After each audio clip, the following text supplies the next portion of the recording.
Our project is on the effects of taurine on P21 and the proliferation in non-small cell lung cancer cells. It's performed by Dominique, Kayla, Robert, and Sophia in Dr. Marcin Iwanicki's lab and under the supervision of PhD students Sarah and Sadaf. Non-small cell lung cancer, also known as NSCLC, is a heterogeneous class of tumors representative of approximately 75% of new diagnoses of lung cancer. It occurs when abnormal cells form and multiply in lung tissues. It is a result of the cell lining of the surface of the lung airways, specifically in the bronchi, bronchioles, and alveoli growing out of control and becoming cancerous.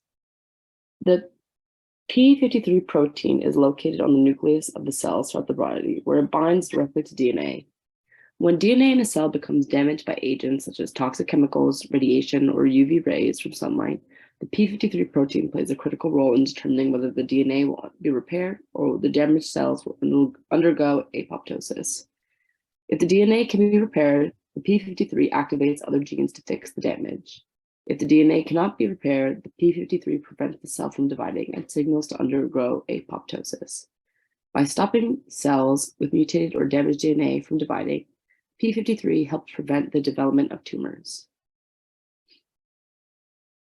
Therefore, mutated P53 does not act as a tumor suppressor. P53 transcriptionally activates P21, which binds to cyclin-dependent kinase 2, which causes the cell cycle to arrest. So if P21 is mutated, P21 will not be activated. Thus, uncontrolled cell growth will occur. In our experiment, we examined the effects of taurine, which is a sulfur-containing amino acid, which has been exemplified in many previous studies to exert an inhibitory effect on the dimethylbenzanthracene, which induces breast cancer. And it is also demonstrated that taurine would induce apoptosis and suppress proliferation in breast cancer cells. With that previous information, plus the information provided to us by Daniel, another PhD student in Dr. Marcin Iwanicki's lab, we were able to apply the previous knowledge to our project involving non-small cell lung cancer.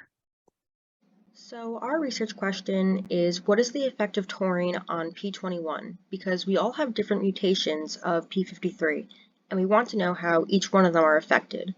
So we have two primary aims with this project. The first is to determine the taurine-induced changes in P21 expression levels in the mutated P53 non-small cell lung cancer cell lines.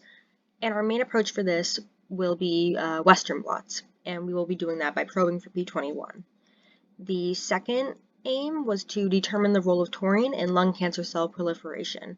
And our main approach to this is cell counting at different time points. So why taurine? Daniel is another student working in Dr. Iwanicki's lab, and he was doing research with ovarian cancer cells.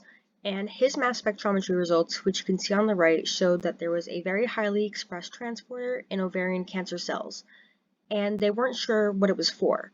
So after some literature review, they found that the transporter was actually for taurine, and thereafter they were able to determine that taurine was actually reactivating P21.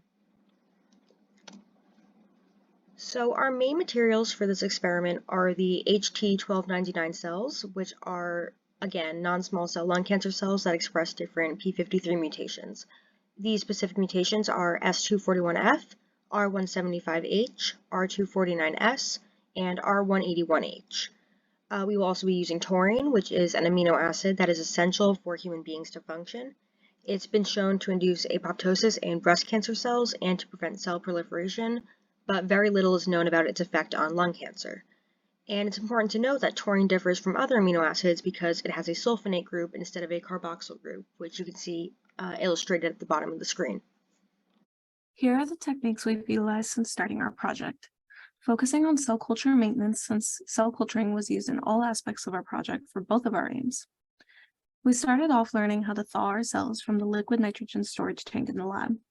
That tank has all the cell lines kept frozen until someone is ready to use them. Once thawed, the cells are added carefully to a flask treated for cell attachment. We then learned how to split cells, which is important for maintaining the cells so that they don't get too confluent in their flask. Confluency is just the area percentage in which the cells are covering the flask.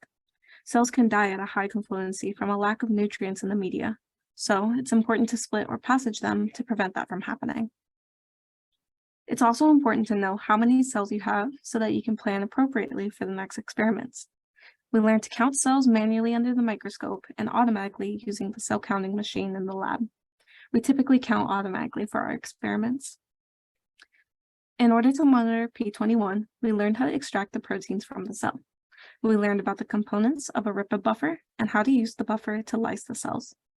We learned how to use a spectrophotometer to perform a BCA protein quantification assay in order to determine the concentration of protein in our sample.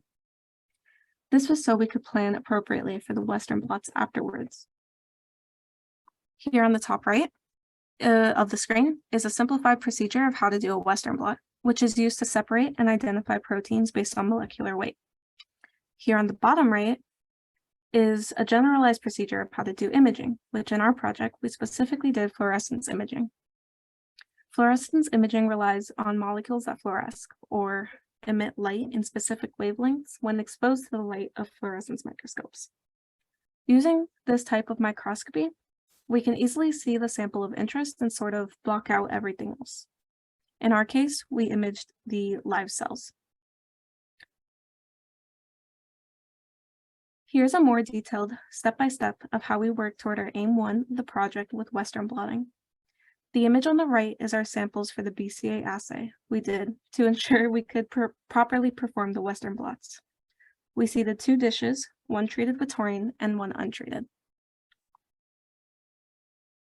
We loaded 30 microliters into each well. This was the maximum amount we could do for the well size because we wanted to have a strong quantifiable amount of protein. We also want equal concentrations in both samples to ensure we have an even comparison. We highlighted for P21 and washed, and then secondary and washed again, followed by highlighting for P53. The last step is to image, which is shown later in our results section.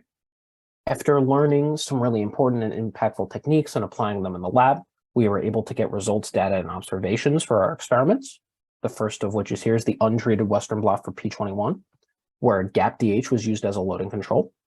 It should also be noted that we did test these blots for P53, but there was no significant P53 concentration, so there are no P53 bands seen in this blot, but there will be in future blots. Based on this blot, it was determined that R181H had the highest concentration of P21, as that can be observed as it has the darkest band. This was then followed by S241F, R249S, and R175H.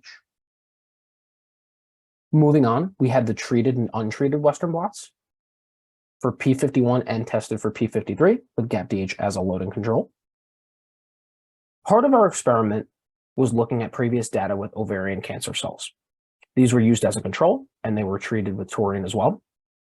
Based on the results from these null cells, it was determined that there was an increase for P21. This agrees with previous data.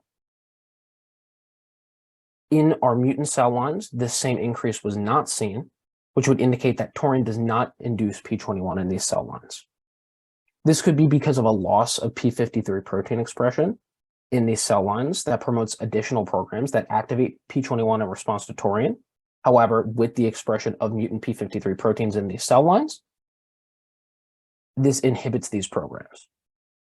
So P21 was not increased in the cell lines. However, it was increased in the ovarian cancer control. And then finally, looking at the cell proliferation data. In an initial run, 3 cell lines, R181H, R249S, and then S241F, all demonstrated a lower cell count after being treated with taurine. R175H initially showed the opposite. However, after a second round of this experiment, all 4 cell lines all showed a significantly lower cell count after taurine treatment as opposed to the control. So it is believed that taurine does slow down NSCLC proliferation and potentially inhibits this. Looking towards the future direction, we would suggest repeating this proliferation experiment with a few suggestions. Instead of only counting the cells once, we would count them at multiple points to determine the time of when taurine is the most effective. We would also like to repeat the experiment with increasing concentrations of taurine to determine if this treatment is concentration dependent. And these are our references.